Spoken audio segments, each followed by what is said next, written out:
Hey everybody, welcome back. This is Notes to Self. My name is Melanie. And I'm Cory. And if you don't know who we are, we were both born and raised in the AUB. I was raised with 4 mothers and 34 brothers and sisters.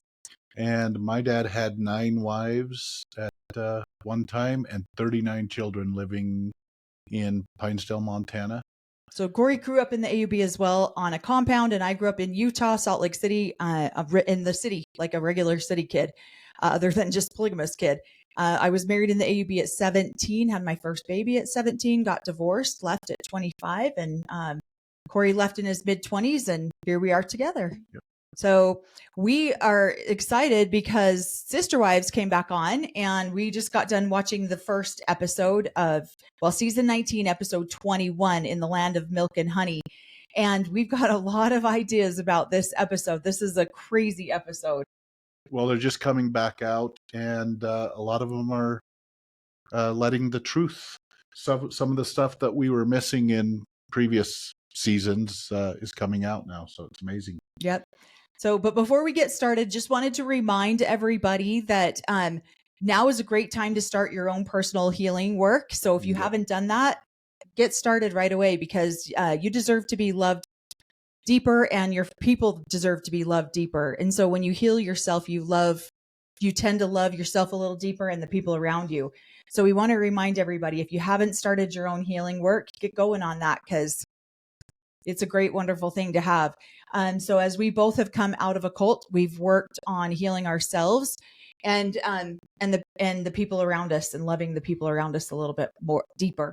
So this episode, we feel a little bit out of touch. We've been out of town for a couple of weeks for a funeral, and then we got back into town right into medical emergencies with my mom. So thank you all for the prayers that everyone has given us.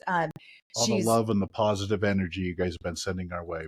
It's been a rough couple weeks. Yeah. So we really do appreciate everything. And my mom is still in the hospital, but hopefully she will be out soon and doing so much better. So thank you all for all of that before we dive into this. But we start the episode out with Christine and Janelle, and they're moving Janelle to North Carolina, which is where our daughter happens to be moving and living as well. So it's a beautiful place. I love how supportive David is throughout this entire episode. Like, I'm not saying he's second to Christine, but I just love how he is so supportive of her and her family. And he comes in and has come in and is an amazing support system. The grandkids are loving on him. And so, yeah, I'm really enjoying seeing the family dynamic with not only the way he's supporting Christine, but helping support the whole family. Right. Right. And I love that Maddie's kids are all super in love with him. And he is he's just been amazing to watch. Cody's a piece of work in this entire episode. This is just really hard to watch in some aspects. I won't lie, my heart took a little bit of a glee when he was in some of the things that he said. I never want to see somebody hurt or see the demise of somebody, but maybe sometimes a little karma is nice to watch too sometimes. Well, he's just building up. He's been building up over the seasons some of the behaviors, both him and Robin, and now you're kind of seeing what they were creating come to pass, and that is the separation. That is the monogamous family. So, and he should probably want to be happy in that monogamous family. That's what he's saying, in other words, that he wanted this polygamous thing.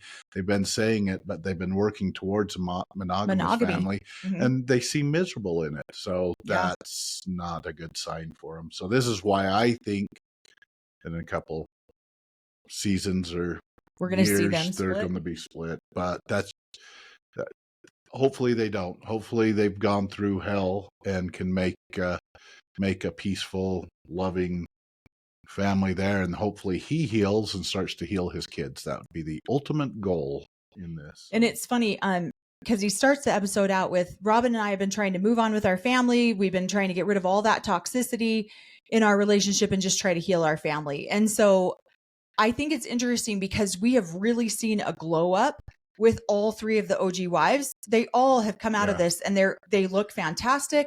They seem happy and secure in their lives. The ones that have struggled the most are Robin and Cody. And so, obviously we don't want them to be miserable or sad, but a little karma dose here and there is not a bad thing either. And so it's just interesting to watch the two of them, heal with whatever they're going through. We know a lot of you requested that we put little snippets and screenshots of what we are talking about on the screen. Maybe eventually we'll get to that. We're not that tech savvy yet. We're working on that. I'm doing it. I want to put some video up here. Yeah. So we're still in the learning process, and with our family members throwing us curveballs all the time, we haven't had as much time to learn all that quite yet.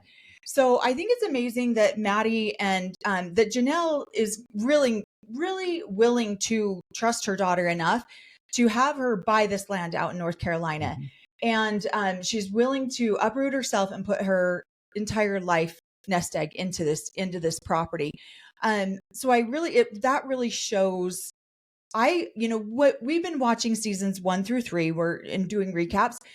We have really started to fall in love with the Brown children, and we can see why they're so responsible and so just loving and nurturing. And so I can see why Janelle would trust Maddie to the level that she does. Well, because Caleb and Maddie listen to Janelle, have listened to her more than Cody ever has throughout the whole seasons that I've seen so far. Right. And with each and every one of the wives, he probably knows Robin the most, but they've listened to what her dream is, and they're helping her create that dream, right, of that land, that farm.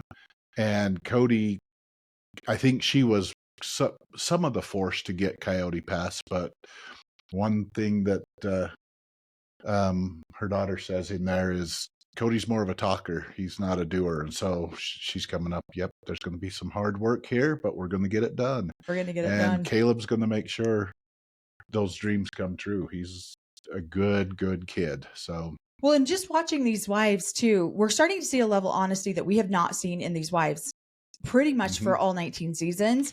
I'm here for this part of Christine where she just really just calls Cody out for what it is. She talks about Janelle and how in Vegas, Janelle would just go on these trips by herself, and then Christine would sit around and wait for Cody.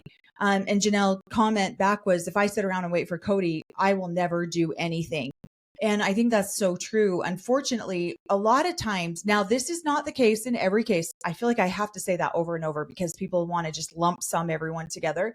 There are a lot of polygamous men who get into this situation and they become dormant. They don't do anything. Their wives do everything for them. And so they don't, yeah, you smirking at that, sorry. But they don't. Their wives are the ones who go out to work. They get injured some way, and the man just cannot perform his responsibilities and duties as a husband. Or he has all these lofty goals and lofty dreams that he never really gets in and fulfills. And so, but he's got a big family, he's got a lot of wives, he's got a lot of children, and that's the glory and he's doing. And so I feel like you're seeing a lot of these wives, you're seeing Christine call Cody out for that now. You're seeing Janelle call Cody out for that. You're seeing his children call Cody out for that. Now, that's not the case with every polygamous man. There's some hardworking ones out there that really get in there and work hard for their families. But there's a good majority of them that don't. Well, and there's, at the beginning of the seasons too, there was some concern about putting the religious stuff out there, the stuff that they held sacred. Other things that they were holding sacred were those private conversations on running the family, on discipline, on things like that. And so then when they were coming out and just talking about what their lofty goals were, I feel like in the first couple seasons, it was the talk of those lofty goals. Well, over 19 seasons, those lofty goals might have been accomplished. Some of them have been with the 4 houses there, but then they wanted to move on to, but there's the driving force are some of these women.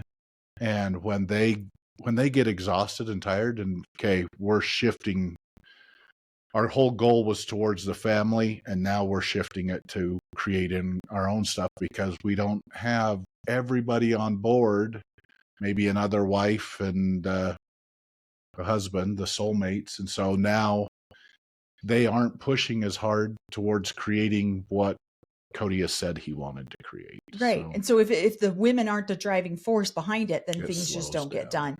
One of the things I loved about the first part of this is watching Christine say how much independence she's now found.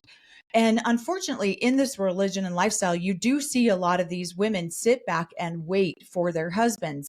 They don't take the initiative or the step forward.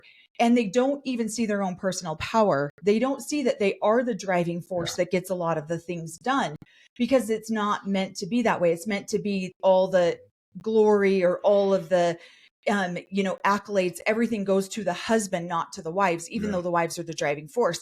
And so I know it's stunned a lot of people when Christine has made several comments. I didn't know I could do this by myself, especially when she takes Isabel for her surgery. And now you're seeing Christine blossom to a level of independence and being able to control her life the way she wants to control it, because she didn't know she had that ability. This is another thing that happens in polygamy. We're taught to be small. We're taught to play really big and push these big, be the driving force for your husband, but you play small in the background, put your husband out on the front row. And so I love to see this part of the women. Now, there are some independent women who just are like, I'm not waiting around for my husband, and they're just going to go. But in general, most of the women do sit back and wait and give their husband all of the credit, all the accolades. And then they think, and you watch them work these full-time jobs, pay for everything themselves, and then go, oh, I didn't know that I could do this by myself. And it's like, sweetheart, you've been doing this by yourself for the last 30 years. What are you talking about? Just giving the credit to the whole of the family and the leader of the family. So Right. And so I think it's interesting too that Christine goes into talking about the comparisons. Comparison is the thief of joy. It really is. And we are taught this growing up. Polygamy is the thief of joy too. So true. Because you're always It's very true. Yourself. But it's also, we're taught not to compare, but we all do it. Every single one of, well, why does she have this? Why does she have this? Why, and Christine says that she was living for scraps, which I found really interesting because that is a very common phrase in polygamy, is that I got the scraps of my sister wives. You hear Cody say it in the knife in the kidney scene where he's like, you have always taken Christine's scraps. He says this to Robin, who lives in a mansion while Christine lives in a smaller home. So you see this happen a lot too. That is a very common phrase. I'm tired of getting my sister wives scraps, because there's one who gets everything new and one who gets, well, this is still functional. Hand me down. And so and brothers get hand me downs. Right. So I think it's hilarious that Robin is talking about, if you're constantly having a scoreboard, and Cory made a great point while we were watching this. Go ahead. Yeah, just the wife that she's like, well, we don't have a scoreboard. What are we, enemies? Well, no, you don't have a scoreboard because you're at the top of the scoreboard. If things were different, if some other wife was getting more time or more resources, then you'd have a scoreboard too. But since you're at the top of that scoreboard, the other wives are going to be calculating that he's spending the most time over there, that you're getting the most of the resources, that your kids are getting most of the attention and love. So there is a scoreboard. You're just at the top of it, so you don't see it. Right. And it's interesting, as we've started doing these videos, I personally have had siblings come up and say, I had no idea that your mom suffered and that you kids suffered that. I'm like, I know, because your mother was at the top of the scoreboard. Like, your mother was at the top of the hierarchy. You didn't know that because you didn't experience that. And those of us who were at the lower levels did experience it. Well, and the interesting thing is when they were all living in the same house, using all of the same resources, there probably was still a scoreboard, but they were all using the same amount of resources. I mean, everybody used all of the resources within our community, our house, our things like that. So some Some people had more, but for the most part, we all used the same resources. It was when they started to split up into the different houses that the resources started to become balanced Uneven. differently. Mm-hmm. Yeah. Well, and then Christine, I love that she points this part out. I have said this in multiple videos that Cody was part of a clique in the AUB, which was very much an egotistical, like very, who's richer, who looks more wealthy, who has more beautiful wives. And so I love that Christine calls this part out about Cody always loved makeup. There are certain men in the AUB, and I know this isn't the same in FLDS because most of the women don't wear makeup. And this is another reason why I wanted to point this out, why FLDS leaders or the matriarchs in FLDS have the women dress the same and do their hair the same but they would do little different like twists to their braids. Because do you have a fancier braid? Does that make you stick out a little bit more? So Christine talks about how Cody liked makeup. He liked his wives to look nice. He liked his wives to have, always be well put together. And unfortunately, in this lifestyle, you can get really haggard really fast because you're pumping out a bunch of babies real quick. And with limited resources, limited finances, they don't have the money to go do Botox. They don't have the money to go do, laser hair removal or hair extensions. And so, or makeup even. A lot of them can't afford these types of luxury items that a lot of people do on the daily. So, but the cliquish group that Cody belonged to that I noticed, other people might disagree with me that from the AUB, there was very much this constant pissing match between these men. Is my wife prettier than your wife? Is my wife more fit than your wife? There was this always keeping up with the Joneses, and also this do we look like we have our shit together? And I've heard a lot of this feedback lately in some of the more prominent polygamists that the public knows about, that they're very hard on their wives that way too. And it's hard to watch. It's very frustrating. This is why you'll get a lot of eating disorders in polygamy.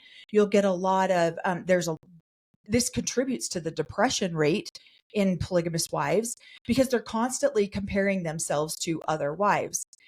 And go ahead.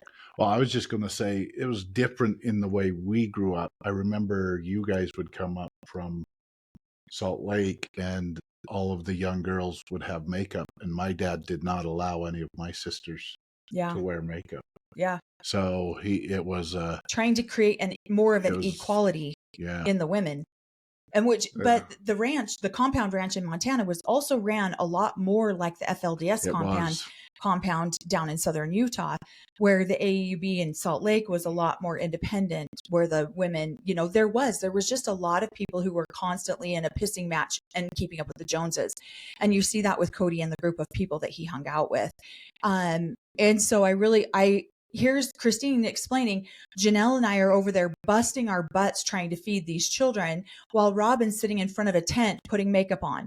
And then Robin tries to defend herself saying, I was pregnant. I was outside puking all night. I was just trying to get ready for the day. In polygamy, most women don't have time to get ready for the day. They get up and they start going. Yeah. They start getting work done, unless you are the work or wife that goes outside the home. And then, yes, you will get ready. But I really thought I appreciated that Christine pointed that part of it out, because it is a very prominent problem. Now, a lot of these men in this clique, Cory and I were talking about it, a lot of them have left the AUB. They're no longer a part of the AUB, or all their wives have left them and they only have one wife. They're mostly monogamous now. Right. Because it's not about the religion at that point. It's about the ego of the man at that point. And that's where I see we're getting Cody is absolutely at an egotistical point. I mean, he's been this way, obviously, for, in my opinion, all 19 seasons. But it's getting worse and worse and worse, where it's more about his image and his ego than it is about serving God and doing the religious aspect of it. Well, and I would also say, I wouldn't say it was just, I think a lot of the people in that age group, they're coming up to, how do I phrase that? It's two things. Yes, ego is involved, but also AUB had a huge upheaval of profit after profit after profit. They've had a change in the profits in the last couple of years, and that has caused a lot of these guys to question, because some of the harder rules came back on, where I feel like before they could be polygamous this way with ego, and it was a showy polygamous. You were the show polygamist, and then all of a sudden the rules came in tighter around, Right. and so it caused a lot of people to leave. So Right. Well, and one of the things Christine was saying too is that she's always, no wonder I always compared. Cody was always comparing his wives to each other. And that is very true. One wife wouldn't be put together enough. And so then it was, I should have brought the other wife out to this important event because she's obviously more put together than you are. My dad has literally said these words to my mom. Got a show wife. Yeah, you have a show wife. And there's one that it can be your public wife. And so then you have Mary on the other hand saying, Cody, yes, he liked us to look nice, but I didn't feel like he pressured me into it. That's because Mary tended, in my observation, tended to be more of the show wife until Robin came in. So Cody didn't put as much pressure on Mary because she was put together. She had one child. It was easier for her to be put together than it was for Christine. Yeah, her house was the one where people would come to meet, where the other houses, the other portions of the houses were the living areas. Right. That weren't always clean, so weren't always in order. And so also for people like Christine, I love that David is like, that seems really shallow as they're having this conversation. And Christine has very little makeup on because they're driving across country. You don't have to be put together 24/7. But some of these men want their wives to look. And that's when it's not about the aspect of the religion or God. It's more about, look at my harem of wives. Look how beautiful they all look. Look how wonderful they all look. I'm one up on you because my wives are well put together. And are your wives well put together? I don't know. Well, what do you think? I don't know. But they've gone camping many times before. I guarantee most of them are just showing camping. We need to see that camping trip. We haven't made it there. I don't ever see you putting on makeup when we're camping. So no. We're out camping, but they did have cameras there. So yeah, they're probably trying to look good for the camera, I guess. But you got the worker wives working and you got the glam wives not working. So yeah. So I feel like that just once again shows the hierarchy of these women, that, you got the worker bees on the bottom and then you got the wives on top, and the clip that they did show in this episode was Cody, Robin, and Mary sitting in front of the tent chit-chatting while Robin's putting her makeup on. And then, Christine and Janelle are back in the background feeding the doers, the showers. So. That's a great way to put it. Doers and showers. Yeah. And so that part kind of lit me up a little bit because there's days where you just can't get it together. Well, and so you wear your hair in a bun and you show up the best that you can. And the camping trip that's all for show. That was they were putting it on for the TV cameras. So yeah. And so I think it's interesting, watching Robin do retrospect, like watching Robin go, there was some unfair fights. There was some name calling. There was some, I don't know. I really struggled with Robin's look back on the family on this episode. Go ahead. That seed planting. She's right. She's basically, I don't know, preparing that her life with this family and even with Cody was unfair to her. And then Cody's even putting in there that he's just a lonely guy with a broken heart, and she could take him for everything he was worth. That could happen.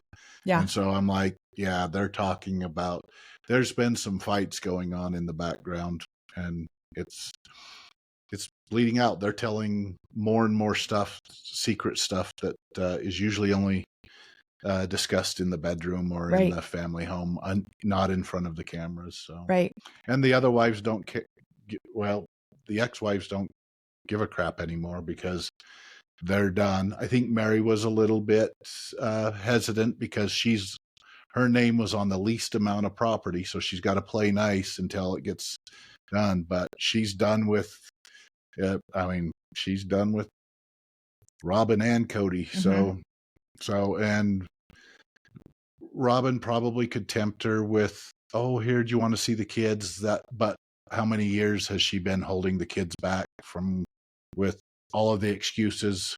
Right. So I think she's becoming or realizing that, yeah, Robin and Cody have nothing. Nothing. No hold over them. Yeah, no hold over us anymore. She's got her kids that are frustrated with all of the wives. And so. Yeah. So I do think it's sad that they did resort to name calling. I'm going to guess that a lot of that came from Cody, although we hear Robin call Cody one of the worst words. I mean, I will say the F word a million times before I say butthole. She doesn't like I the hate that word. I think it is so offensive for some reason. I just don't like it. I don't like the way it sounds. It sounds so aggressive. So I think it's interesting that Robin is the one pointing out, oh yeah, we hit below the belt. We did all, we said mean things. We name called, we yelled at each other. This contributes to the family falling apart. And then she's the only one on this episode who calls someone a name and calls them, in my opinion, one of the most vulgar names you can call somebody. So I thought that was pretty interesting to listen to that.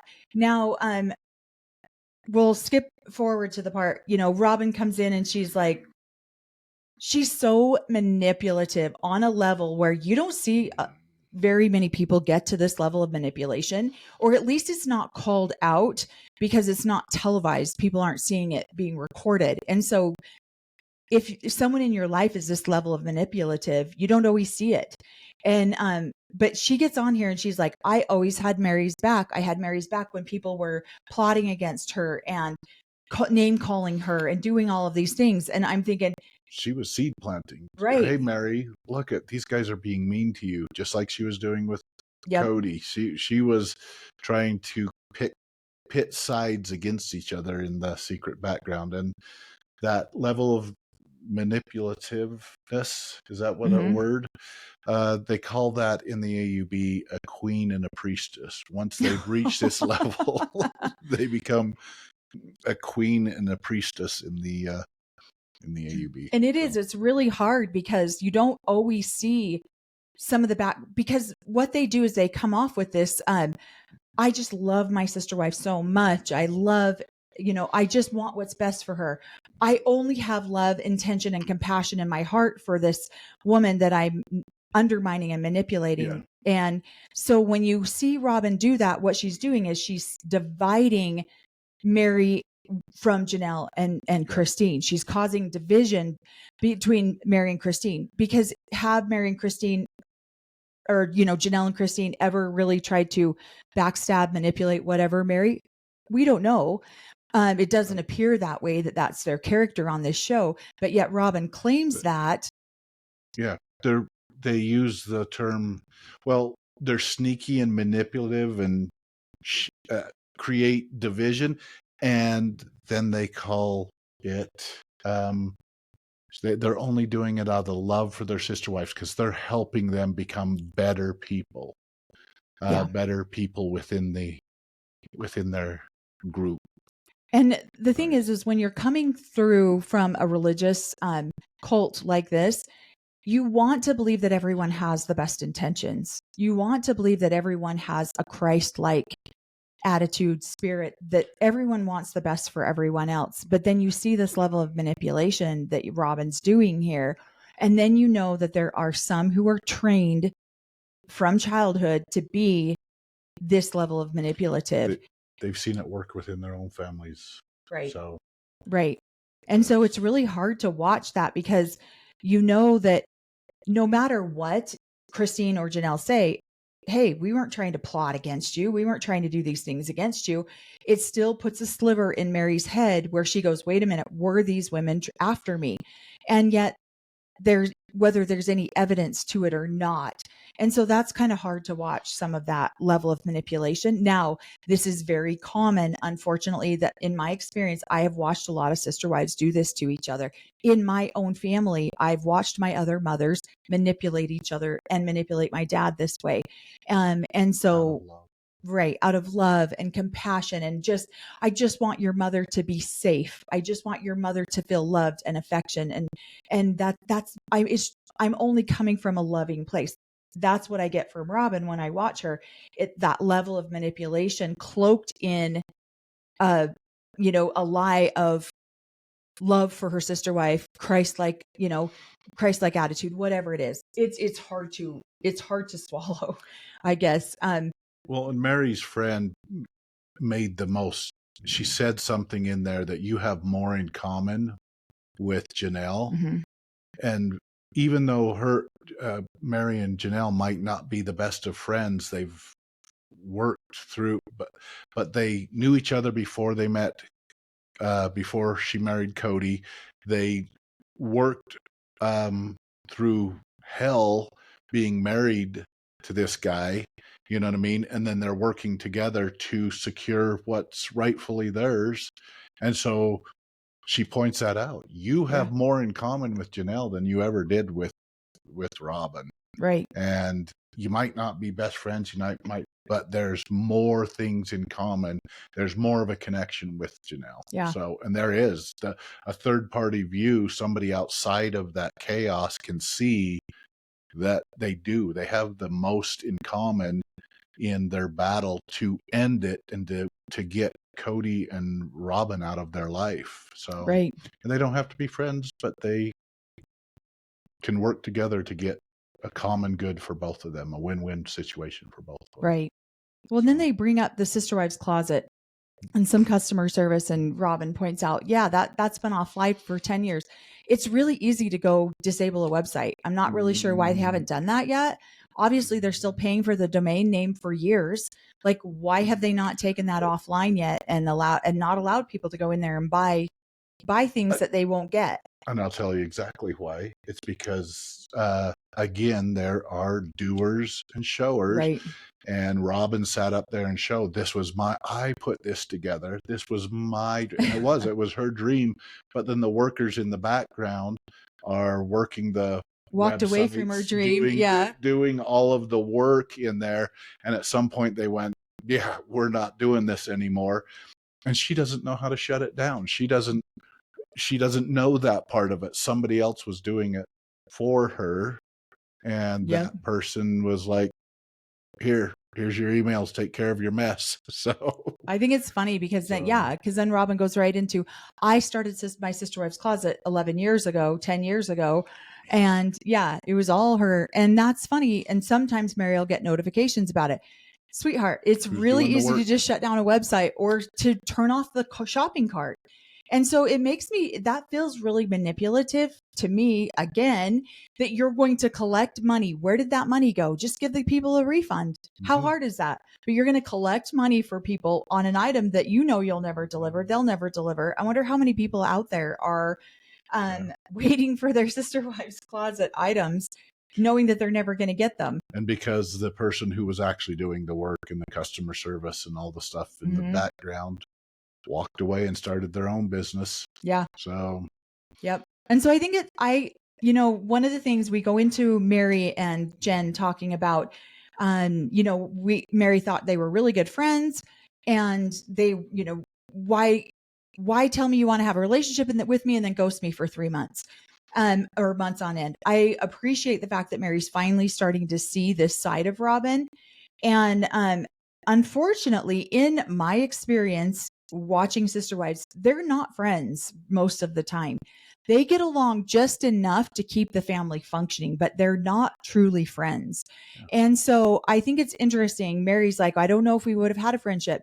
And it's like, no, Mary, you wouldn't have a friendship. She's 10 years younger than you. And if she didn't want to sleep with your husband, she probably wouldn't have been friends with you, to be totally honest. Now, I do have friends that I grew up with where we were friends, and then some of them married the same man, and they have struggled to maintain that friendship. And they're probably not, I don't know them as intimately anymore, but probably not close friends anymore because now they're sleeping with the same man. It's hard to have an intimate friendship with someone when they're having sex with your husband. Like, that makes no sense.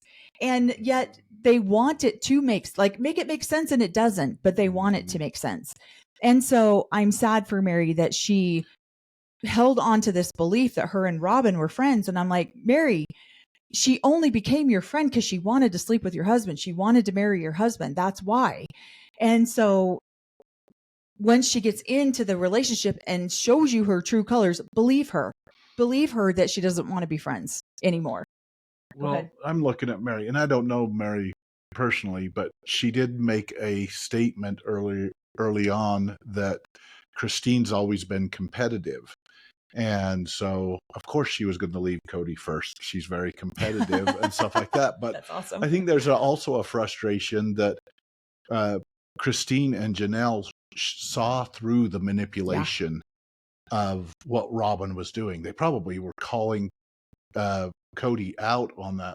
Wait a minute, this is manipulative. There's conversations that they were talking about. Yes, she's calling him, we're soulmates, so what does that leave us? So there's conversations that Robin and Christine and Janelle have seen through this manipulation. Right. And I think probably Mary's more frustrated that it took so long for her to all of a sudden start to have, oh yeah, she was manipulative. Yeah, she did these things. And so all of a sudden her eyes are being opened, and there's some frustration probably there all the way around. There's frustration that love is hard. There's frustration that she was with Cody probably as long as she was. I mean, she's the one that was probably having the most trouble with him, obviously, and she's the last to leave, because didn't Janelle break it off with him before her too? Or around the same time? I think so. Yeah, I think so. I can't remember exactly who left first, Janelle or Mary. And she's still not willing. Oh, geez. But she's becoming aware and looking back at all of the manipulation that has happened since the beginning. And so there's frustration and there. So many times too, we as humans, we want to have these relationships. We want to have these friendships. We want to believe that the other person wants what we want. And so Mary's putting in the effort, and Robin's giving her just enough to, well, yeah, I really do want to hang out with you. I just can't make it happen this week. Can we do it next week? Oh, sorry. And so, over the weekend, I ran across a saying that people know just as how much Jesus to put in their comments to be religious people. They know just how much, religion to put into their lives, just as how much friendship to put into a relationship that says, no, look, I do want to be friends. And if it's not a give and a take, if it's not two people giving and it's one person giving and one person taking, that's not a friendship. Yeah. That's not a relationship. That is toxicity. And so I don't think that Robin even sees, then she blames it. Oh, our schedules just never lined up. We tried to get together. It just never lined up. And Mary's over here like, yeah, you didn't call me back for 4 months. How do you not have anything that works in 4 months? Well, because Robin doesn't trust, she doesn't trust her kids being around any of the other wives. Right. She's not going, because those kids might, oh, we like these guys. We're waking up that these guys are pretty cool people. And so she wants to have that manipulation over her kids too. Right. And so she's a pro at what she does. She's amazing. And what she says, and then her actions to back it up. And that's what Mary's been looking for, those actions to back it up year after year after year. Same with Cody. Cody's like, no, I guess I do want this to work out. We should do this. We do. And then his actions are the exact opposite. Well, and this is another reason why I don't think Robin ever could have lived in one house with the wives, because she avoids the family and then gets mad because the family doesn't get together. She avoids the children and gets mad because her children aren't accepted. What she says and what she does are never in alignment. At least I have not had any indication on, or what's been edited or what's been filmed. I have yet to see anything that's been in alignment with each other. Because she says what she wants, but Janelle and Christine are the doers, and they're not listening to her. You know what I mean? Hey, we need to get a family thing together, but she's not going to be a doer. She's not going to put it together. Nobody will follow. Nobody. She's never created enough trust that people are like, okay, let's go over there, or that. And I find it interesting, the people who say that the most about, I'm wanting to create a safe space or a safe this, aren't that same safe environment for the rest of the kids, so, or the rest of the family. And so it is the other wives and Mary that put things together. And when she's saying, well, this is what I want, but you guys didn't put it together the way I wanted it, and so we're not coming. So, or it's not safe enough, or the rules weren't. And so she inserts herself into what these ladies are doing. Well, and growing up with a mother that was just like that, where she would get so angry because she wanted my dad's birthday celebrated a certain way. Mm-hmm. And yet she was never the one to organize it or to put it together or to make it happen. And so then my mom would put it together, or one of my mom's girls would put it together. And then she would get angry because it wasn't done the way that she wanted it done. So now she's just going to have her own party off to the side so it can be done. And so that's what I see with Robin. She wants things done a certain way, but she's not willing to do the footwork to make that happen. And so then it's everyone else's fault because she didn't get what she wanted or what she needed, but she didn't do anything to do that either. And I've seen this happen so many times where somebody will put on an amazing party or an amazing Christmas get together. Yeah. They show up and they're like, this is amazing. Can we create this on a big scale? And then she'll show up to try to create it on a big scale. And one of the wives will like, well, I'm taking over this. This is amazing.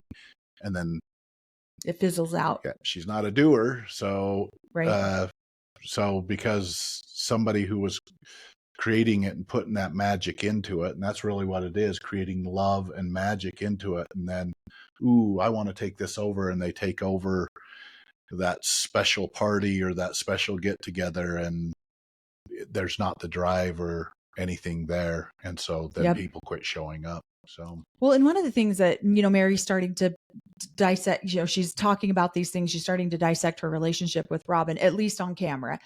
And Jen gives her way too much credit. She's like, I don't think it was intentional manipulation. And Mary says, I don't either. I really don't. And I say bullshit to that. It is absolutely intentional manipulation. We see this all too often with sister wives, where they very intentionally manipulate the husband into performing an action against another wife, but then it was like done out of love. We've just been talking about this quite a bit. And so Mary's wanting to give her, and here's the problem with sister wives is that, one person can be so manipulative and the other person has no intention of ever being manipulative. So they don't see that manipulation. I don't feel like Mary has ever been over the top manipulative. She's more blunt. She says what she expects. She says what she demands. She says what she wants, which is why she's been known to be super aggressive. And a lot of people don't like her. But to me, that's a more honest way to be than to manipulate through a back door like Robin does, and then blames it on everyone else. And so that's why I think that Mary's giving Robin and Jen, and again, like Cory said, I think they're giving her that credit due to the fact that Coyote Pass still isn't sold. Yep. And so, and that Mary wouldn't be manipulative like that. Mary would just directly say, I love it that she also calls Robin the shiny new toy. Yep. Because she is. Go ahead. Well, and so they're very, oh man, Robin's very observant. So she saw that probably you had Christine who was working and taking care of the kids, Janelle that was out working, but Cody and Mary were probably a lot of the decision makers, or they were moving the family. And so who did she latch on to? Both of those two start to do the manipulation. And the other wives were seeing that going, wait a minute. And started to question Cody, probably most likely. But if she could convince Cody or Mary to do something, then the family would go in that direction. Those were the guys guiding the family. And then she felt like that Mary fell, and so she was going to be guiding the family. So. Right. Well, and what's funny too is Jen's like, it's almost like Robin came in and it became Robin and Cody against everyone else. that goes right back, which we'll get to a little bit later here, about the soulmate comment. And we made a video about this like 8 months ago about why the soulmate comment was so toxic in the relationship. And we'll dive into this a little bit deeper when we get to that part of the show. But this is why Robin from the beginning got her, it was her, and she manipulated the situation so that it was her and Cody against everyone else. Or it wasn't even her and Cody against everyone else. It was everyone else against her and Cody. The three original wives were against her and Cody because her and Cody are not the aggressors. They're the ones that were done wrong. And so that's why it's not her and Cody against everyone else. It's everyone else against her. And she started to set that up right at the very beginning. And we have done, we just got done watching season 1, 2, and we're on season 3 now. And we're seeing this and we're calling it out as we see it, where she is now laying the foundation for her and Cody to be the victims in situations. And the OG 3 wives are the perpetrators or the aggressors towards them. Well, and I feel like that probably before Robin came along, there were 4 of them. And it was probably because I think they say it in there, it was majority rule. And so this is an interesting concept too, because usually when there are multiple wives and a dad, they sit down, discuss what they want to do for the family, and it's usually along the lines of a majority rule. Usually the dad sits there and goes, what's the majority doing? Okay, I feel like that's right, let's move it forward. But when a soulmate or a favorite wife comes in and the majority of the wives are going, wait a minute, that's not, I don't feel, they're not on board of moving one direction, but the husband is siding with the one wife, and so now it's 3 against 2.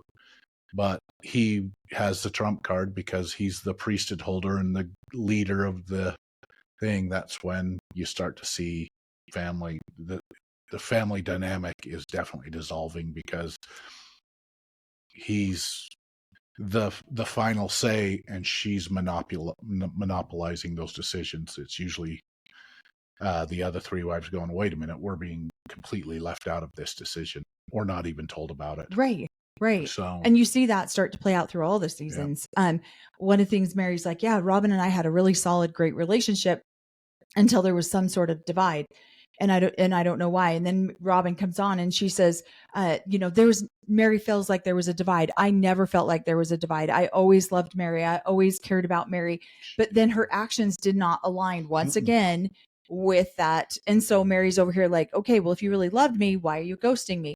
And Robin's like, there was, when other people were plotting and ignoring her and doing all these things, I still cared. But yet she didn't show that she still cared. She didn't show that she still had that affection towards Mary. And so, of course, Mary feels left out and lonely and feeling like there was some sort of divide. And they're absolutely, like, we're seeing it on television. We're seeing what they've edited and what things that they've done.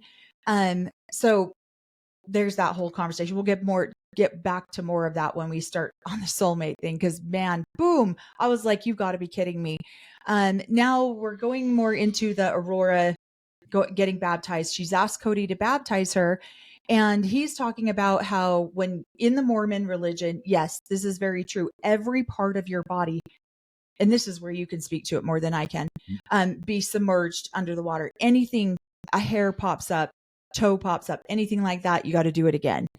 And go ahead. And the reason she said I could speak to it is because I've done baptisms, and as a woman, you can't within the AUB. So I have no authority to do it. Oh my gosh.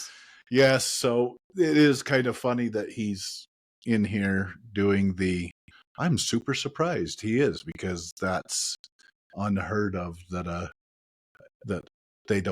the women can't hold the priesthood. Only a worthy priesthood holder can baptize somebody. And so he. Yep. And only a worthy priesthood holder can do anything that would be an ordinance or to God. So, because they're the only ones who can decipher and determine what God wants for you as a lowly woman or child. So, and so as a once worthy priesthood holder, I did baptize I guess I forgot that I had, but Some my mom siblings pointed it out that I had baptized 2 of my siblings. So I'm like, oh, cool. And so, and our and daughter. yeah, and I do remember the words that um, Cody whispers in her ears that it's just the words I being commissioned of Oh, you Jesus remember Christ. it? I do. I had to memorize all that. So Okay. baptize you in the name of the Father, Son, and the Holy Ghost. Ramen. So, because he's got his nice ramen curly hair, so he probably said So ramen with bad. it. Oh my gosh. Or amen. So that is the prayer that he was whispering in her ear, because basically you're identifying yourself and you have been commissioned to do this.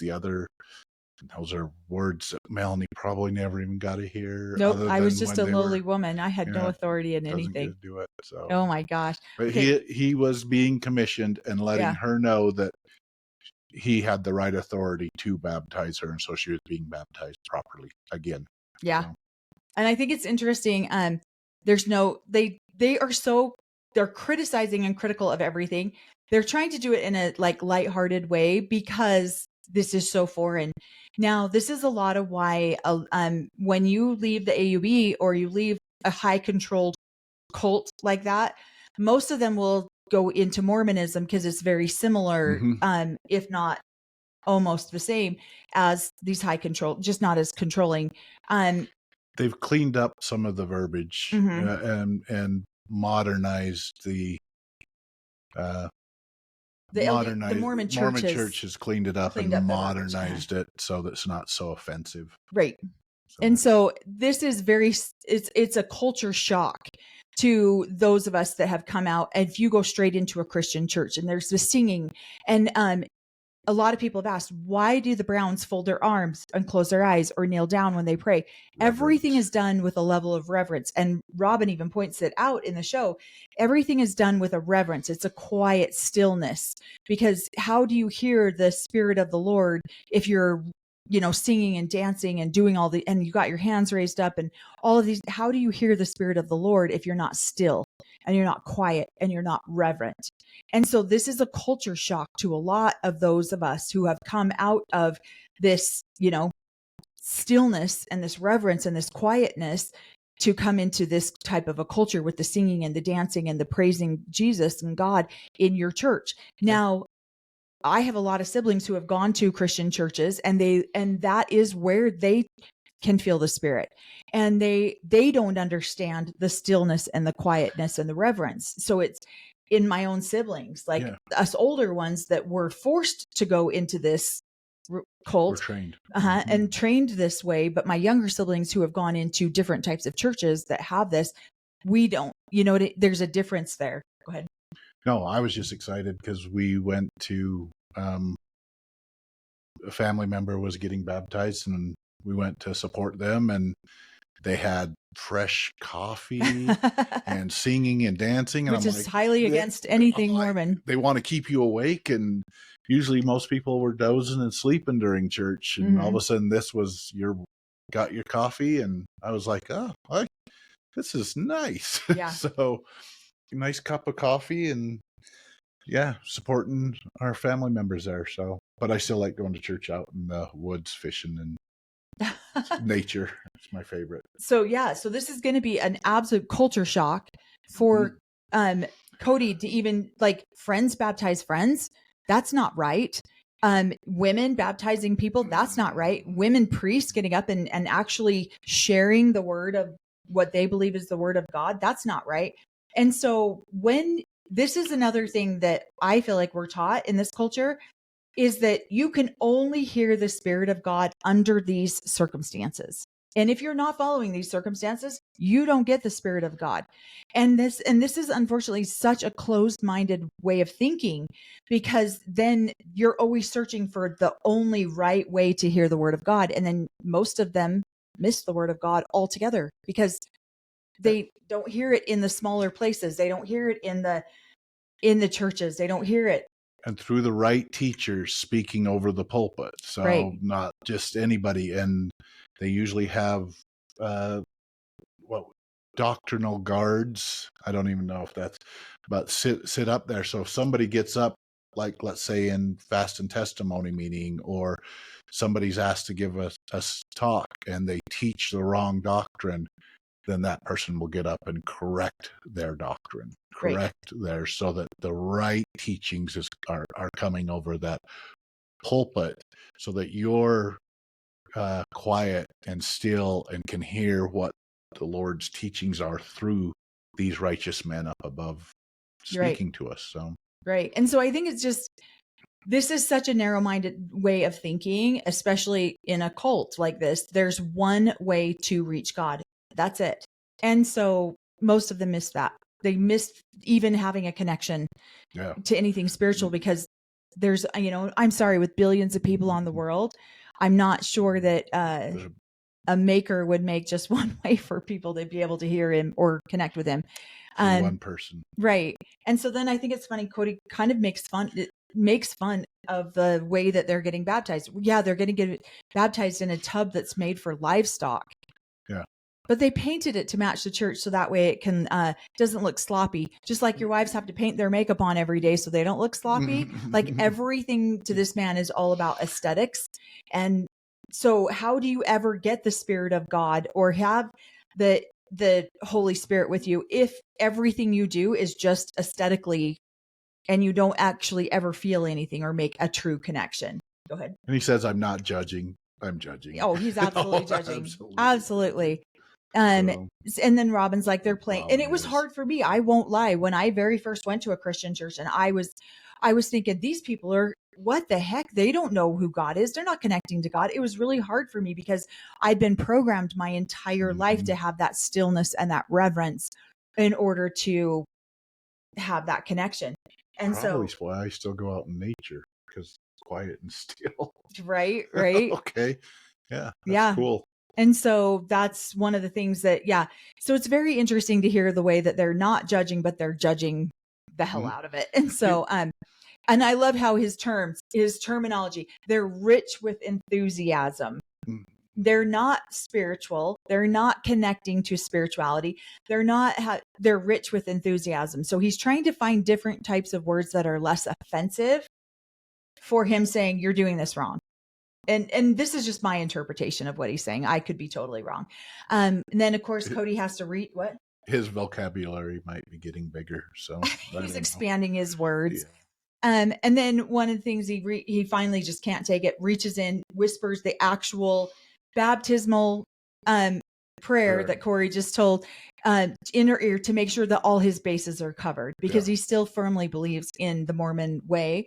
And so I respectfully threw my beliefs in there on top, because you know what? This is all about Cody Brown show.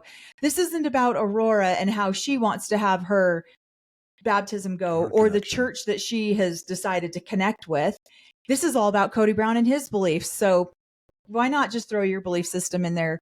And I just think this man is beyond self-centered and selfish. Yep. Blows my mind. I don't understand.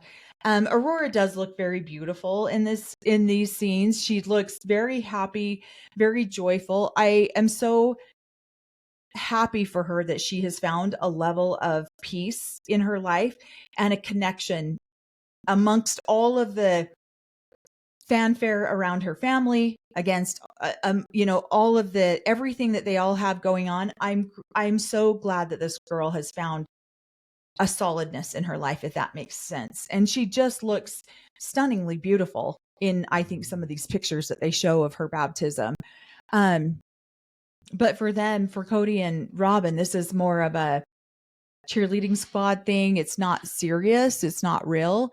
Go ahead. I think that Robin has been spouting the line that our children get a choice. Not that Robin and Cody have a choice. These kids are probably going to do it. They're trying to include them.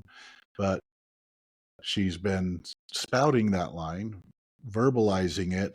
So she needs to show up and show some support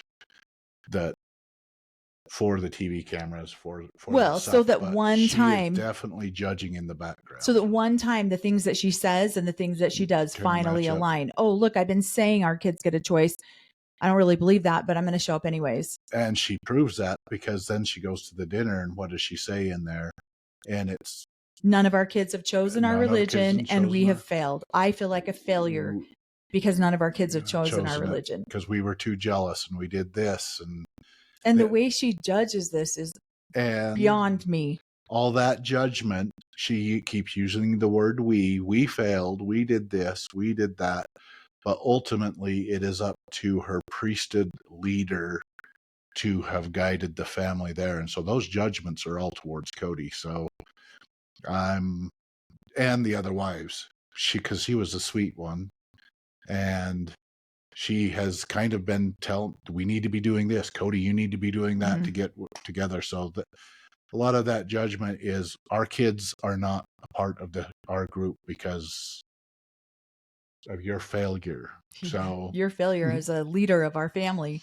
Yeah. Well, and there's, these pictures of them being at this dinner have been out on the internet tabloids, and I just wanted to address something really quick, because Aurora is, I think, in her early 20s in this particular part of the episode.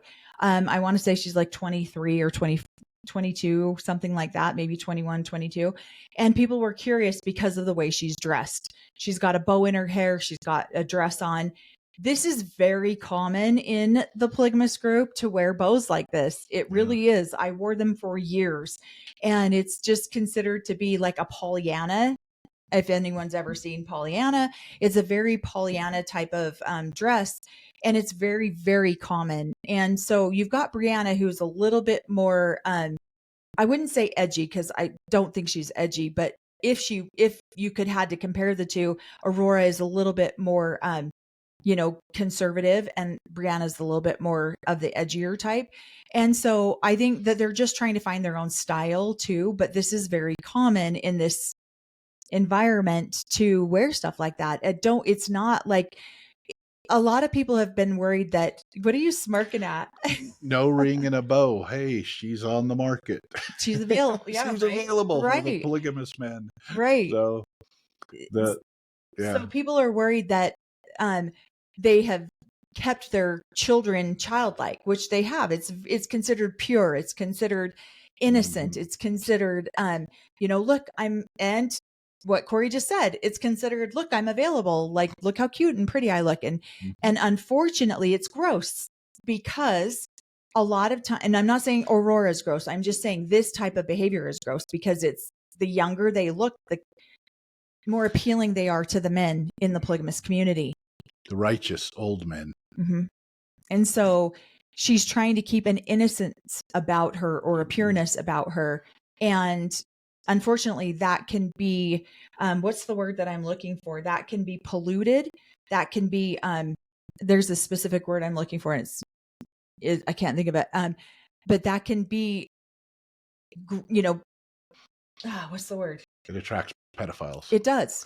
And so it does. But that's very much an innocence and a pureness. I mean, I wore my hair like that for a long time, unfortunately, because it attracts that type. So I think I just dug myself into a hole with this whole explanation. It wasn't going the way that I wanted it to, but yeah, I don't know that Cody and Robin per se kept her childlike like that. Unfortunately, it's part of a pureness and an innocence. But yeah, we'll just leave that at that. Mm-hmm. Maybe I should have even brought that part up.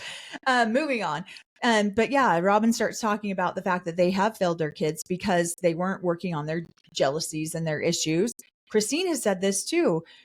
We want our kids to choose our religion, or we feel like we failed if they don't. And I think that's normal for any religion. For parents to want their kids to continue in the way that they raised them and taught them. Go ahead. But I don't know. The other three wives, I think, are still proud of their kids no matter what they're doing, and are supporting, and don't necessarily, they've lived through it. Well, at least Christine lived through it, and she doesn't want anything to be a part of it. So she's probably going to teach or steer her kids now more away from it. Right. Where Cody and Robin are monogamous now, and she's still steering them towards the polygamous lifestyle. Which makes no sense to me. She clearly didn't want to live that way. So I don't understand. I mean, I do understand because it's that cult grip on you that you're supposed to do these things. I mean, we still run into it sometimes when we're deciding what to do with our kids, you know, like, do we do this? It goes against every core value we were ever taught. And so we're constantly having to evaluate things all the time. And so I feel like that's where Robin is. But when she explains about how, where Robin goes into explaining about how the family fell apart, the level of hypocrisy that feels is unreal. Where she's like, I feel like everybody was just looking out for themselves instead of like building up the group.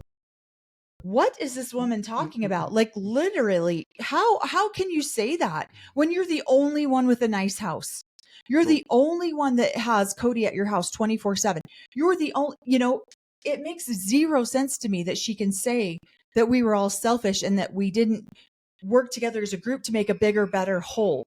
They did that until you came into the picture. Yeah, they were playing a game of United Order. Yeah. And then she came into the game with new rules, and they're like, oh, that's an option. Those are rules. Yeah. We can have our own house. We can keep more of our money for ourselves. We can do, we didn't know those are the rules change. And so then they started playing by her rules and started getting better at the game than her. And so then she's frustrated. Yeah. Probably not better in the game because she still has the majority, but they're now out producing and creating whatever lives, kingdom, their own kingdom, their own stuff without Cody and her, because they were producers, they were doers, and so she's frustrated that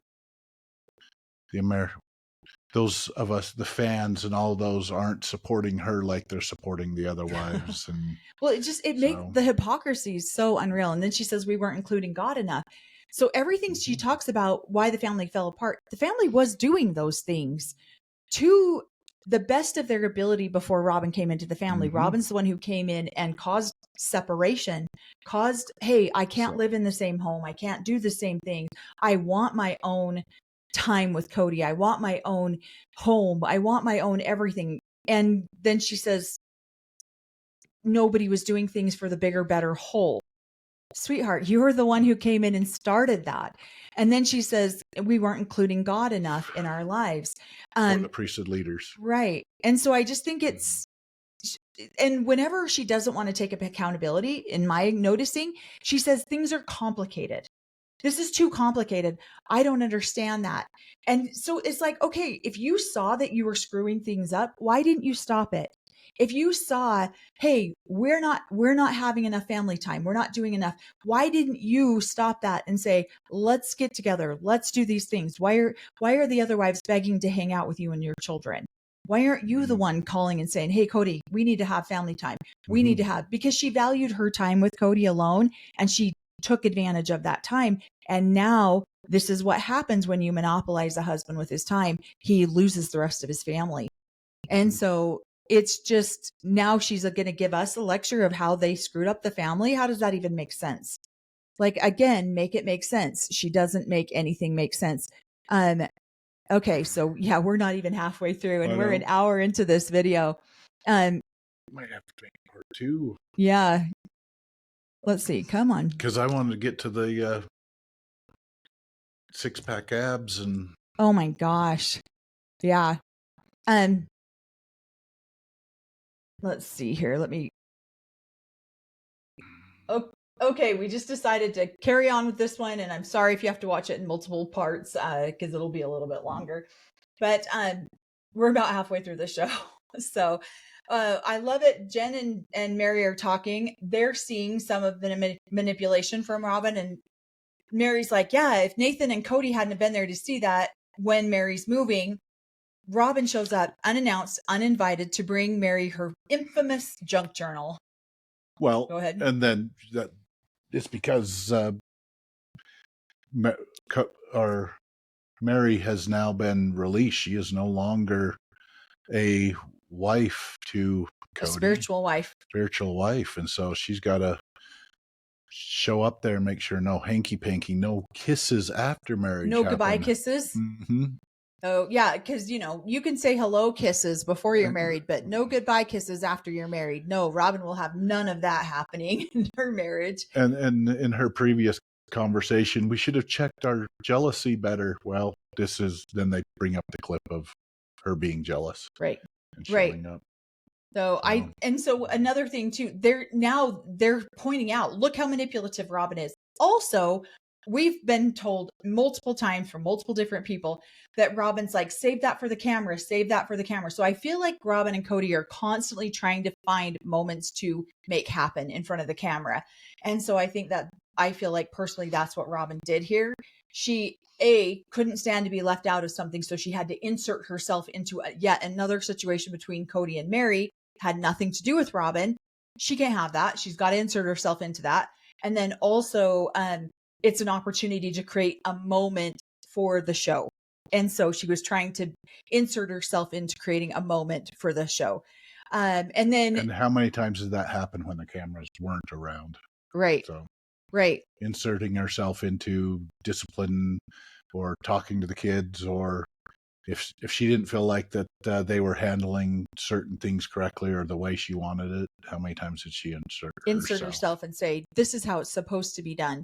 And so I think it's funny that she got so wounded when Mary said, I don't know how to have a relationship with my ex's wife. How is that not a reasonable request on Mary's end? She doesn't know how to have a relationship with Robin. Robin's like, hey, next time you come into town, let's go do something together. Well, maybe if Robin would have tried doing that with Mary in more of a genuine way for the last 10 years, then Mary wouldn't have gotten to the point where she was divorced from Cody. Maybe they would have had a better relationship. I don't know.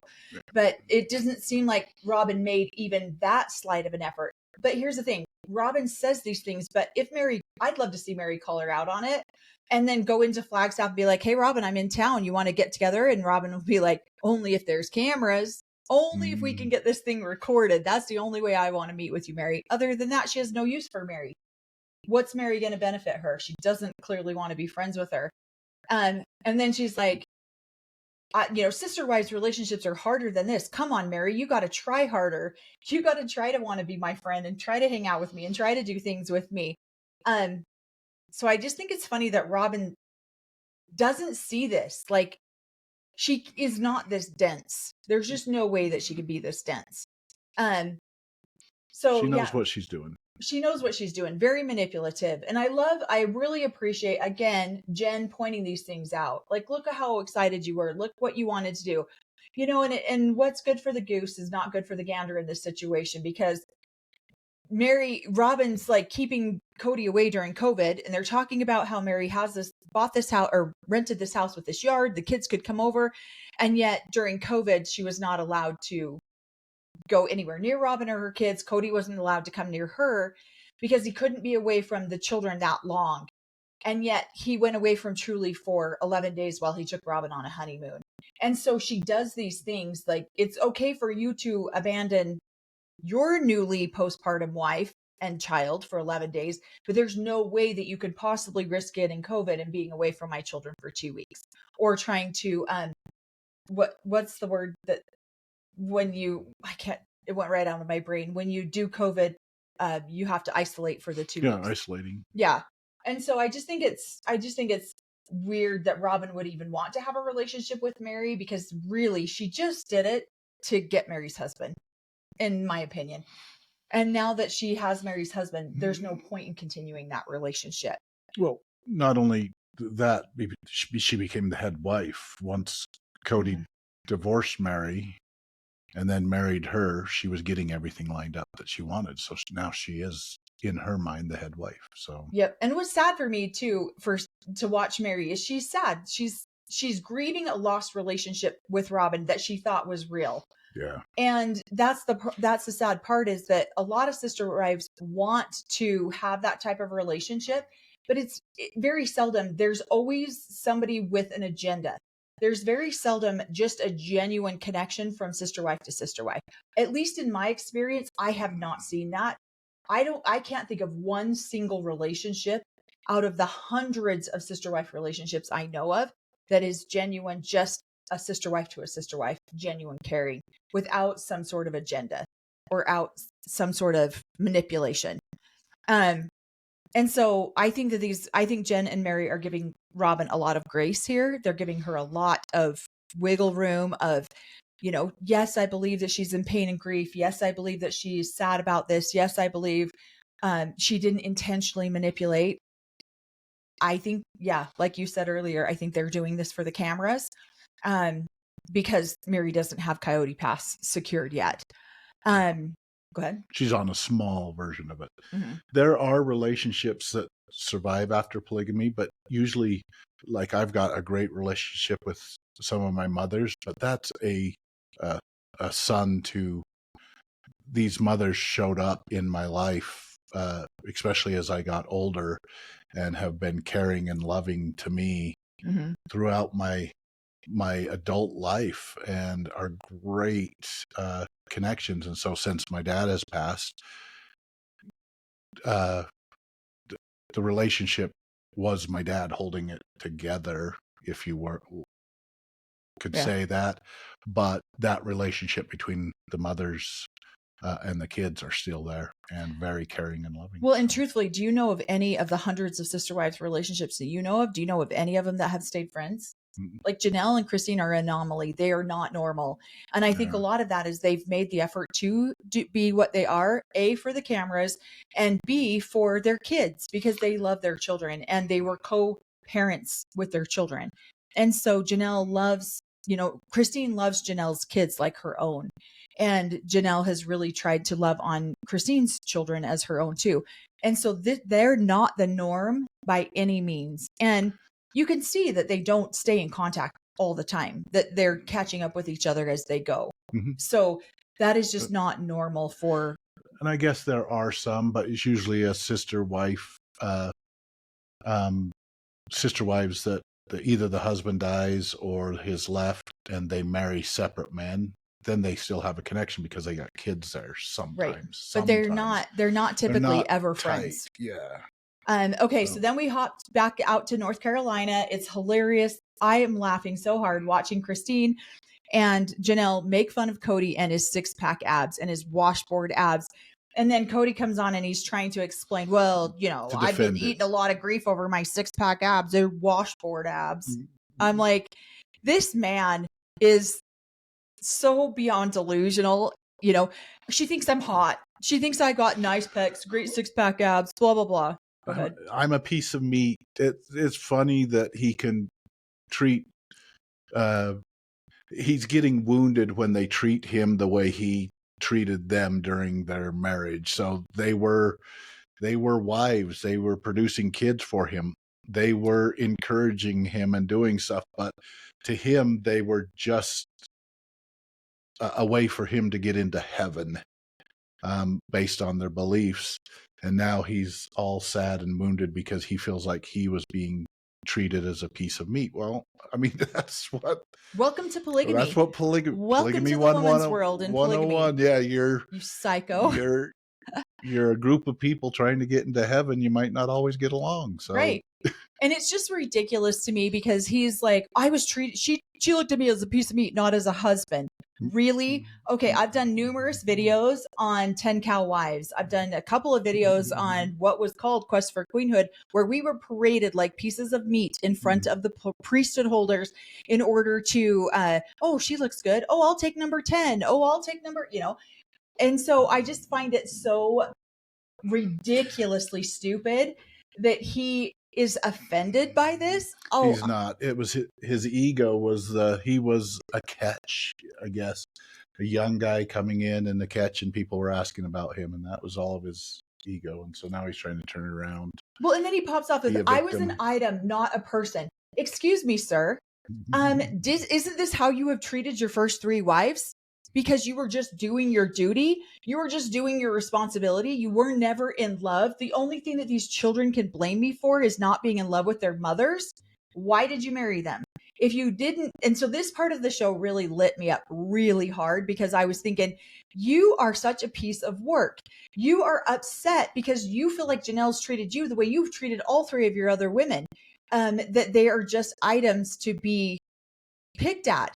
and you never truly fully loved them. You were doing your duty and responsibility. Items to be owned, Items, yeah, to get, to be owned and to get into heaven, and you're there. you're the steward Guiding over light, these yeah. items. You're the one making sure that these women and children who obviously can't do any of the Lord's work or do anything on their own get back to God because you're such a righteous, nice dude. Good for you, buddy. Because the priesthood leaders have given him the correct priesthood or whatever it is to guide his family. And Well- so you kids and you wives cannot judge me. Then he pops off with, yeah, I'm just an item. I'm just a piece of meat. I'm just an item that to not be fully vulnerable with. This man's hypocrisy literally knows no ends, because then he's sitting there like, oh, I had a tryst in college, but I didn't have enough intimacy or vulnerability with Janelle or Christine to tell them that. So I only told Mary and Robin. And now you're mad at Janelle for not having intimacy and vulnerability with you.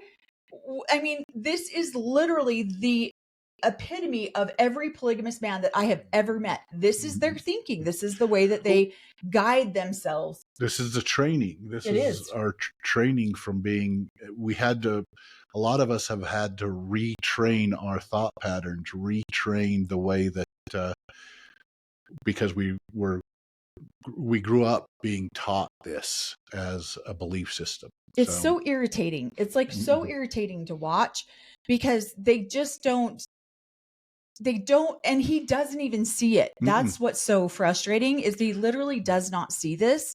He doesn't see how he says one thing on one episode, and then the very next episode gets offended because he is being treated exactly the same way that he just described in another video. It makes absolutely no sense to me. And being the object or being the item as the woman in this situation and being treated this way from an ex-husband and from my father, it's infuriating to watch it, because he literally feels like he's the victim in this situation. And the psychology behind this is just like, wow.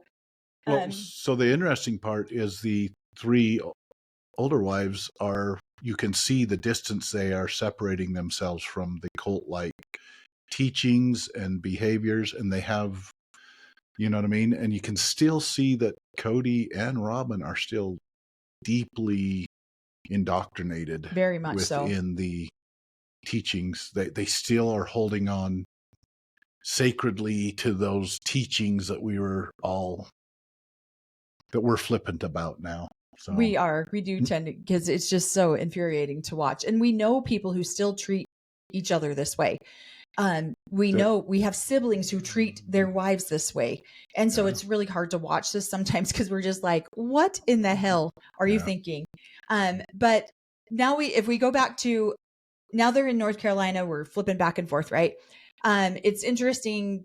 I would laugh so hard. They're talking about their different names we know that they named their farm to Dia Farms. But it's hilarious listening to them go, yeah, we could have a marijuana farm. We could have a moonshine farm. Because these are, I would die laughing if it was like, oh, these ex-polygamous, super religious people now are starting a marijuana farm. I think that would be the most awesome thing ever if they really did that. But it's just funny to watch the jokes and the laughter. And I love how, we do joke about stuff. We do get flippant about stuff having come out of this religion. And now we're seeing Janelle and Christine get that way too, and kind of find the lightheartedness in life and find the jokes in life that it's hard to find when you're buried under the guilt and shame of this religion. Go ahead. Well, and if they did do a marijuana farm, they'd have a whole community of customers. So no, I'm being... I think it would be hilarious. Okay. Go ahead. They'd have a built-in clientele. So yeah, all of them that need mental health. And it's true. We do. We need a lot of mental health when we come out of this cult. Okay. So we're coming up to what was my favorite part of the entire episode, is the soulmate part. And Robin's talking about, being a soulmate too. Now, I know I've said this before. Sometimes I know that some of them watch the videos that we make. I know that, I've gotten feedback that some of them watch it. And I'm wondering if they watched our soulmate video. I made a soulmate video about 8 months ago or so, talking about how manipulative it was for Robin to say this right out of the gate. I mean, she comes on to this show throwing out her dominance over these women on like episode 2. I think it was episode 2. And she's like, Cody's my soulmate. And then they do replays of that exact scene in here. And then she backpedals the shit out of this. And she's like, oh, I said it once, but then I realized how wrong it was for me to say that. And I never said it again. Bullshit. Her kid, I love how Brianna's mocking her in this scene. Go ahead. No, the kids are, the kids have been hearing it over and over and over again. So they're teasing these guys, because how many times have Robin said that to the kids, at least? Cody is my soulmate. And that's multiple different reasons she's saying that, because she's putting down her ex-husband, that he was not her soulmate. And it was a mistake. And sorry, your bio dad's a mistake, but this is truly your soulmate, and my soulmate. And so you guys should connect with him, which I guess can be a good thing in monogamy. So Right. But I actually jumped over this whole part of this scene, is where he's so we'll come right back to the soulmate thing here, but because I jumped over this part where he's telling Aurora how proud he is of her for getting baptized and choosing her own way, and he calls her sweetheart. He's very soft and tender with her. And this scene, Cory and I say this in 90% of our videos, that the kids are the collateral damage in this religion. And it's really hard to watch this, because I guarantee you, if his other children are watching this, there's some heartbreak there, because I am so grateful that he loves these children the way that he does. They deserve to be loved. Absolutely. And especially going through the divorce situation that Robin put them through, and how hard she publicly displayed that. These children deserve all the love that they can get. And he has 13 other children that deserve that too. And I guarantee you, when those kids watch this, it stings. There's just no way that you can watch.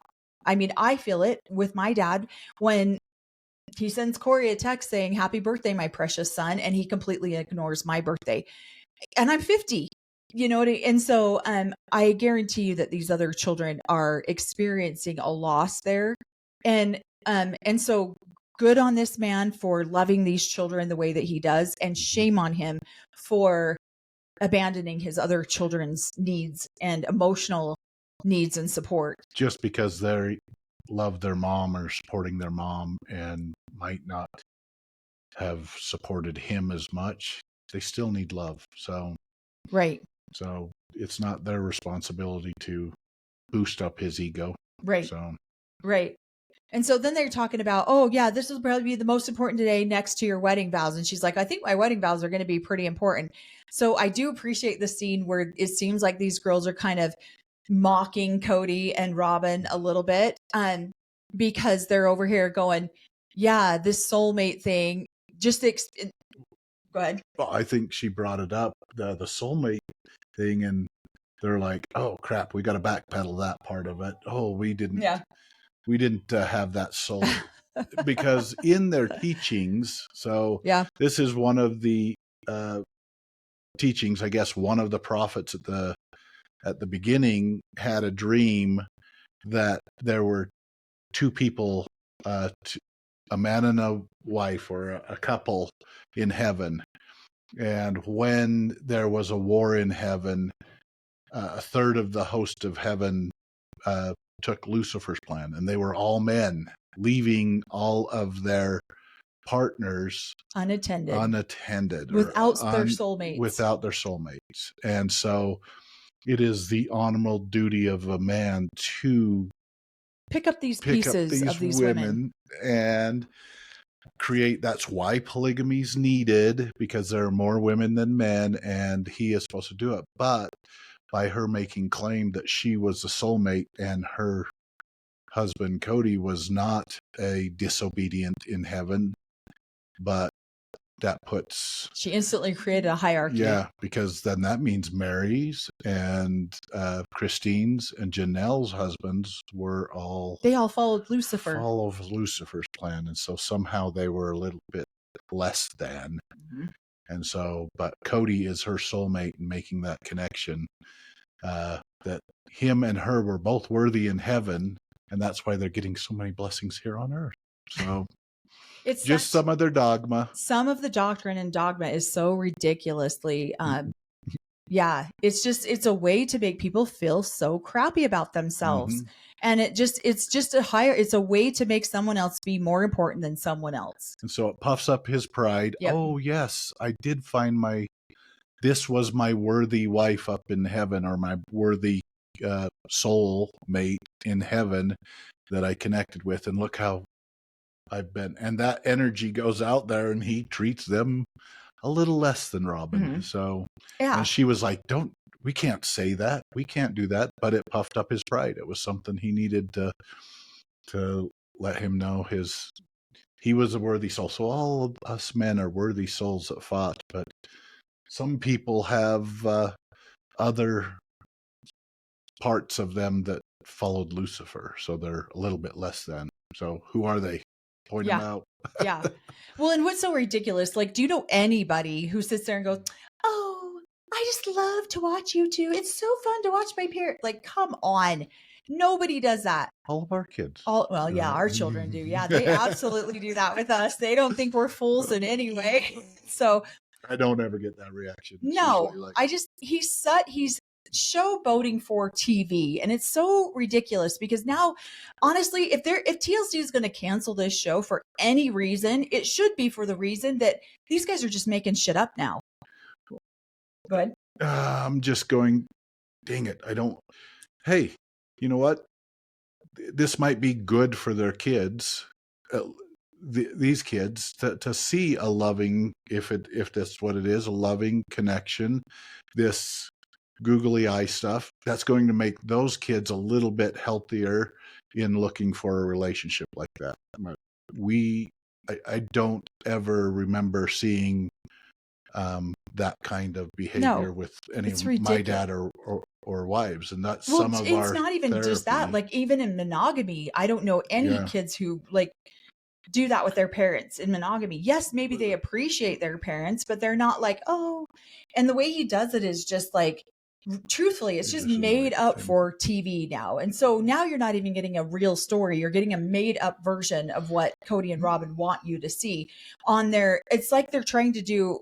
This whole season has been a redemption tour for Robin and Cody, which I feel like just makes them look even dumber than they already did. And so, then he says, I'll be real honest with you. I don't think that man knows what that word means. I don't think that what he thinks it means is what we all think it means. And that I didn't think mom was my soulmate when I first met her. Or did I? I don't know. And so I just think it's ridiculous how over the top animated they make this scene, because then it makes it unbelievable. And I wish everybody could love their partners the way that they're explaining on here, especially in front of their children. As child, isn't that all of our dream, is to see our parents love each other that way? But it's just not reality all the time, and it's especially not reality in a situation where a man has lost 3 other wives. And if he's so concerned about what Robin's kids see, why is he not so concerned about what Christine and Janelle and Mary's children are seeing? Why is that not concerning to him? Why does he not want those children to see a healthy, happy marriage and love? But he's okay with that. But then he gets on television, national and international television, and badmouths their mothers. Yeah. That makes 0 sense to me that he does that. Go ahead. Dang it, I'm sitting like him. The interesting part is, I think this scene probably wasn't scripted. I think she brought up the soulmate because these guys never really get into. They stopped themselves on discussing why saying a soulmate. I just knew that was wrong, and that they kind of trip over each other's words trying to get to why it's not wrong, but we're not going to go into all the details. We don't want everybody to know that, because you have by me claiming me as a soulmate, that makes the other 3 less than me. She really needs to stop doing this face. I can't even do it. Like, it's just not good. Stop doing that, Robin. Like, go fix that face. I've got smile lines because mine's always up smiling about everything. Yeah, look at my smile lines because you make me laugh all the time. I love it. Babe. So, but yeah, she's like, when he's like, did I know you were my soulmate? And she's like, no, you didn't use that I word. told you. In fact, yeah, I told you were. And she goes, no, in fact, you mocked the word. And he's like, did I? And because he doesn't remember that, because he didn't mock the word. Because if you remember, which we do, because we just got done watching season 1, 2, and 3, Mary was his soulmate. He said it numerous times that Mary was his soulmate. And so that's another reason Robin comes in and instantly made claim and displays dominance over Mary in the situation. You want to know why Robin was so close to Mary? She had to be, because Cody was more in love with Mary than he was with Janelle or Christine. She could clearly see that. So who is she going to make her best friend? Mary. How is she going to find out Mary's weaknesses if she's not friends with Mary? How is she going to manipulate Mary's weaknesses against her and turn her and Cody against each other if she doesn't know who her biggest threat is?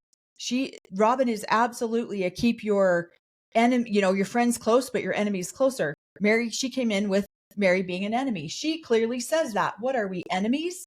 Yeah, you are. And she treated Mary as such. Go ahead. Oh, I'm just sitting here like, and so then she's like, oh, not, yeah. And then Cody's like, I'm sorry you didn't feel like you were my soulmate. Oh, not at all. Not at all. In where we came from, you can't use the word soulmate. Exactly what I just said in a video I made 8 months ago, that you cannot come into a religion like this and have a soulmate. Like, that is the most toxic way to ruin a family that you can possibly put out there. And it's been referred to over and over and over throughout the seasons. And now Robin's trying to rewrite history and change it and make it look like, oh, we didn't say that. No, we don't believe in that. I would never have said that. And she's dismissing and discounting anything that Christine has ever said. Oh yeah, Robin and Cody are soulmates. The kids have all said it. Oh yeah, Dad and Robin are soulmates. Everyone knows that these two have proclaimed for the last, 19 seasons that they're soulmates. And now they're trying once again to rewrite history. It's exhausting to watch, because I'm like, woman, do you not see that you've recorded yourself for 19 seasons and we've all seen it? But yeah, I'm going to actually repost my soulmate video that I made a little while ago. And she's like, oh yeah, I said it wrong once and I realized how wrong I was and I never said it again. Bullshit. Absolute bullshit. And then he's upset. There's backlash from so many ways from his wives over the comment that she made. Yeah, absolutely there is, because she came in and declared a dominancy right off the bat and a hierarchy right off the bat. Of course she caused problems. Of course she caused issues. And she knew she would by doing that. And yet she did it anyways. And now she wants to proclaim innocence. And no, I knew better. I would never have done that. I knew better. And he covers her ass. This is the part that pisses me off the most, is that he covers her all the time. It flattered me. The day you said it, it flattered me all the way up until today. I've been so flattered over that. Oh my gosh. Because she's just a sweet, innocent, kind sister wife. And yeah, well, and then she tries to manipulate it and say, no, it's okay if you're my soulmate, which is what she said. Cody's my soulmate, but it's not okay if I'm your soulmate, because that causes, upset between, oh yeah, the other 3 people that you've been married to for 20 years before I got on the scene, and the 13 children that you have with them, 14 children you have with them. Yeah, it might cause some discomfort. Such a good man. Yeah. And so, it's not a fair thing to say. She admits it's not a fair thing to say, and yet she's continued to do that for 19 seasons. When Cody, then Janelle comes up. Yeah, when Cody and Robin started using the term soulmate, it was confusing to Janelle because she hadn't really heard that term. Robin came right out of the gate saying, we have a different connection than any of the rest of you have. Then Christine goes on to explain having a soulmate in a polygamous family is detrimental to the family. And it clearly is. And you can clearly see that now. And this is, one of the reasons why I made the soulmate video, is because this will absolutely destroy a family. And we're seeing it. One prophet or one person has that dream about how soulmates were done, and then the other prophets are like, yeah, that's causing too much division within family, so let's ignore that whatever. And let's not claim soulmates so that we can keep peace within the family here on earth, and it'll be worked out in heaven who the actual soulmate was. So they get one teaching, and then they teach, okay, let's not do that anymore. It's causing too much chaos. And so you got these conflicting teachings all throughout polygamy. So, well, and we've said this in multiple videos, at least I have. The AUB makes up the rules as they go along. Because there's so many rules that they've got, and they pick and choose which ones they want. Yep. This one's going to... Yep. This one's serving me the best right now. Well, and then Cody goes on to say, am I still good enough for Robin? I've had 3 divorces, 3 women leave me. Am I still good enough for her? And when each one of these women left me, they stole some of my confidence. This tells you right here, in so many ways, he starts the show out saying, Robin and I have done so much healing to get rid of the toxicity. This right here shows you how much healing they're not. Because yes, have they done some healing? I'm sure that they have, but how much they still have to go, because he is still in victim mode, blaming everyone else for what he did. These families would not have fallen apart if he would have nurtured and taken care of them, but he's still blaming them. They stole my confidence. And I agree with that. So in my analysis of them as a family before Robin came in, what were they? These women were confidently trying to prop him up. Hey, you're doing an amazing job here. You're doing this. This was their priesthood leader. They were creating confidence through encouragement, through whatever in there. And throughout the seasons I've watched, Robin comes in and she's correcting him. Which is fine, but hey, you need to be doing this better. You need to be, and so she's correcting him throughout their marriage. And so when the wife that is encouraging him or giving him confidence goes, you know what, I'm done with this, and leaves, they were the ones giving him confidence and telling him what a good job he was doing and all of those things. So when they leave, they stole his confidence, because now Robin's telling him, hey, you're doing this wrong. You need to be going here. She's telling him what he's doing wrong, the reason things are falling apart. And so, his confidence is gone. They left.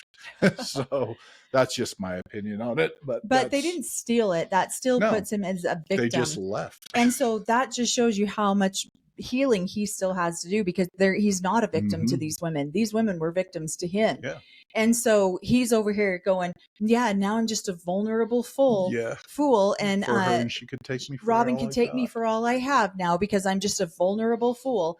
Because he isn't self-confident. He isn't self-driven. He doesn't have the self-worth that these other women have now had to go find.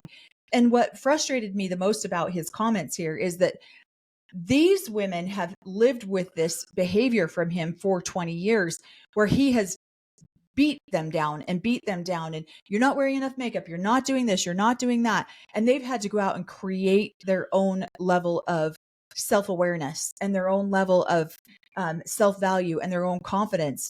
Yeah, they were the confidence in the family. And so it's sad to me, because this poor little man that has no value in and of himself. I mean, yes, he thinks very highly of himself, but it's a fragile ego that he has going on, that it can be wounded and broken by one little foolish comment by Robin, because he's a fool for his woman. Please. Well, and those women that were boosting up are now making fun of him, and that's bruising his ego all the way around. So, well, and I love it too. So now we go to the part where they're going out onto the land, and they're talking about how with Cody Brown, nothing ever happened. Everything was a pipe dream all the time. Everything, he would start something and not finish it. This is such a typical polygamous man's way of life, because they start projects, they start doing things, and then it's the woman's job to pick up the pieces.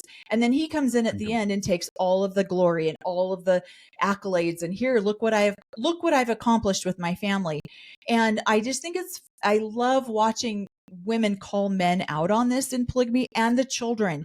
Maddie calls calls Cody out on it too and says, yeah, my dad Cody Brown would have never done anything.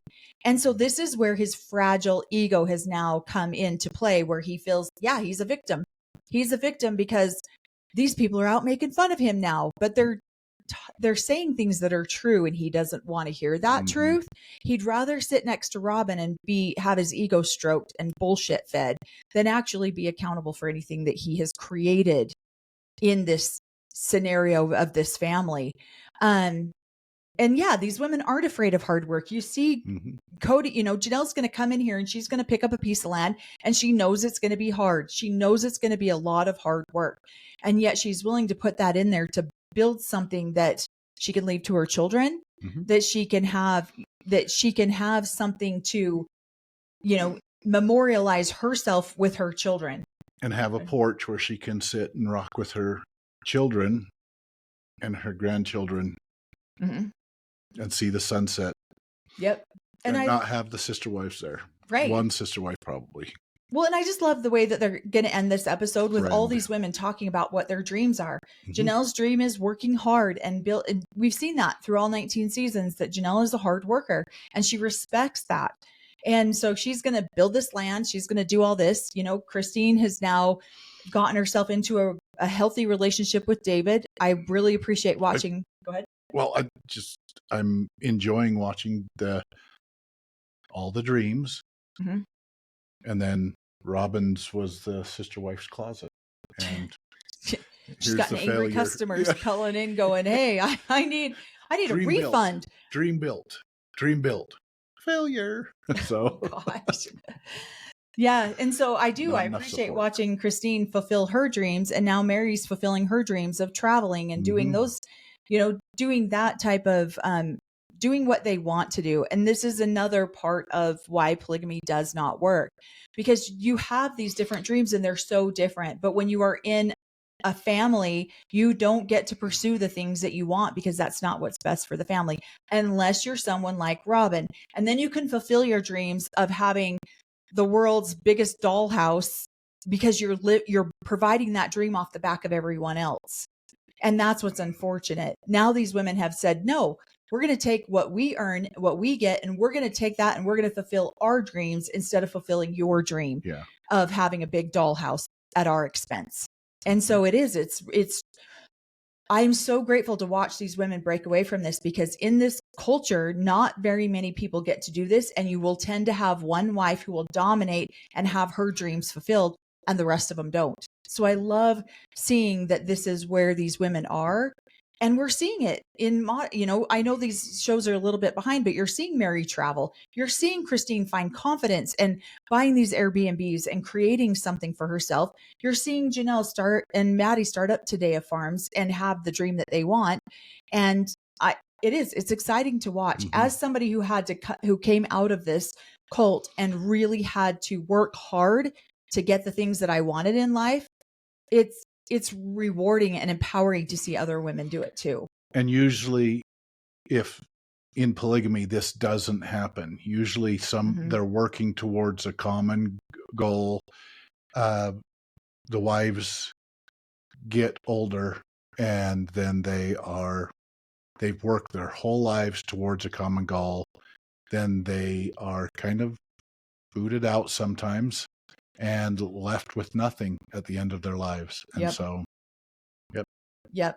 So it's wonderful to watch these guys. So we only have a couple more minutes left of the episode. We're going to start seeing, more stuff. Oh, well, actually, we're just at the previews for next week. Next week's previews. Yeah. We're done. Yeah. So we got through the whole episode in a little less than 2 hours, but, talk more than the episode was, but I know we put a lot of context in there. Hopefully, now you know what the secret words were that he spoke in her ear. So, and I really do again appreciate watching Robin and Cody have this connection with their children. I'm just sad for those other children that they might want that connection with their father too, and there's just not that available for them, and he does say, I hold out my hand for these children. All they have to do is reach out for me. But that's not really, children want to know that their parents want them, that they don't have to beg and ask for the attention all the time. And so, yeah, it's hard to watch that. But I don't know. Tell us what you guys think in the comments. Let us know, what you thought of this episode too in the comments. I want to make sure that I can answer a few of your guys' questions on it. Go ahead. We're coming back. We're got to get finely tuned again. We've been, wouldn't call it a vacation, a work vacation for. Oh, it's definitely not a vacation. Yeah, we've been mind focused everywhere else. So yeah. But we're excited to come back and see how you guys are doing and start watching this again and give you guys some insight. So and we again, love you. Yeah, thank you for all the prayers for my mom. We're hoping she'll get out of the hospital here soon, and she'll be on the road to recovery. So we really appreciate all the love and concern that everyone has given us for that. It was very unexpected, so we do appreciate that. And again, want to remind everybody to do your work. Do your work on healing yourself. Because as you can see on this show, when you don't heal yourself, that toxicity bleeds out all around you too, and hurts a lot of people. So do that work and heal yourself so that you can love yourself better and love your people better. Love everybody around you.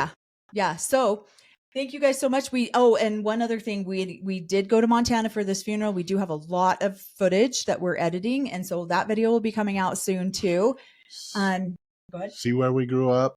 Yeah. See the trailer court and Yep. all the different places around Pinesdale. We got a lot of people chasing us or worried because we were filming so much up there. So did we? No, we didn't. We got a little bit of feedback on coming up there and filming, but yeah. So we filmed the trailer court where Cory was first raised there, and then Robin, the big house. Yeah, Robin was raised, and then also where he grew up in the big house. So we'll be putting that together here soon too. My mom's going to take a little bit more care. She'll be living with us after she comes home. So maybe we'll have her on talking too. So yeah. So hopefully that'll go well. But yeah, thank you guys so much. Leave like, subscribe, hit the notification so you can get notified when we upload new videos, and let us know what you guys think in the comments. So we look forward to next week's episode too. So ask tons of questions. Yep. So thank you all so much. Guys.